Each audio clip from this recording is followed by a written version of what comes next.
الدین الخالص۔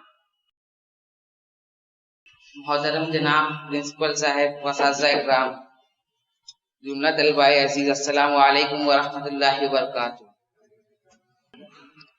26 جنوری کا دن ہمارے ملک ہندوستان کی تاریخ میں نہایت اہمیت کا حامل ہے، کیونکہ اس دن ہمارے ملک کا آئین نافذ ہوا۔ اس سے پہلے ہمارا ملک 15 اگست سن 1947 کو انگریزوں کی غلامی سے آزاد ہوا۔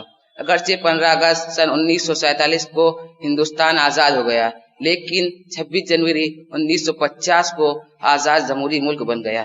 بے شک اسی دن کے لیے مہاتما گاندھی، مولانا آزاد، جواہر لال نہرو، خان عبد الغفار خان، نیتا جی سبھاش چندر بوس جیسے عظیم رہنماؤں کی قیادت میں ہزاروں لاکھوں ہندوستانی عوام نے بلا امتیاز مذہب و ملت آزادی کے پرچم کو بلند کیا اور اپنی بے مثال قربانیوں اور اتفاق سے انگریزوں سے ٹکر لی اور اسے ہندوستان چھوڑنے پر مجبور کر دیا۔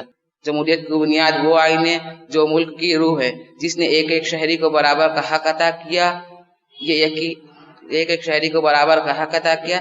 جمہوریت کی حفاظت آئین کی حفاظت ہے، آئین کی حفاظت اپنے وطن اور اپنے وجود اور وطن کی حفاظت ہے۔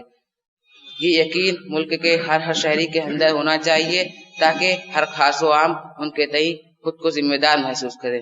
آخر میں اس مدرسے کے ذمہ داران و اراکین و ممبران و اسٹاف اور تمام طالب علم کا شکریہ ادا کرتا ہوں اور اللہ تعالیٰ سے یہی دعا کرتا ہوں کہ اللہ تعالیٰ اس مدرسے کو ترقی و عروج تک پہنچائے، آمین۔